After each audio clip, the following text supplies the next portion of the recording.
School ഉച്ചഭക്ഷണ പദ്ധതിക്ക് സംസ്ഥാന സർക്കാർ 19,82,00,000 രൂപ അനുവദിച്ചു.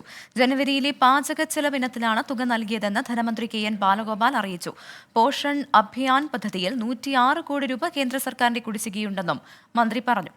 അലക്സ് റാം മുഹമ്മദ് ചേരുന്നുണ്ട് തിരുവനന്തപുരത്ത് നിന്ന്. അലക്സ്, കോടതി കയറിയ സംഭവമാണ്. ഹെഡ്മാസ്റ്റർമാർ നിരവധി പരാതി നൽകിയിരുന്നു. ഒടുവിൽ ഇപ്പോൾ സർക്കാർ 19,82,00,000 രൂപ അനുവദിച്ചിരിക്കുകയാണ്. ജനുവരിയിലെ പാചക ചെലവ് മാത്രമാണോ ഇത്?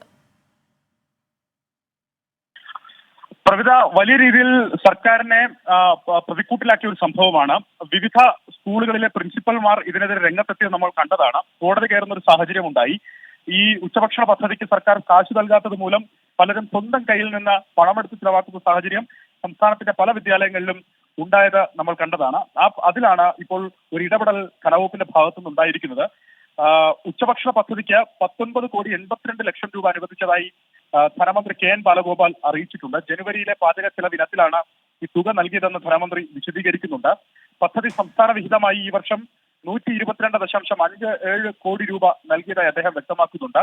പോഷൺ അഭിയാൻ പദ്ധതിയിൽ ഈ വർഷം സംസ്ഥാനത്തിന് 284 കോടി രൂപയാണ് കേന്ദ്ര വിഹിതമായി ലഭിക്കേണ്ടതെന്ന് ധനവകുപ്പ് വ്യക്തമാക്കുന്നു.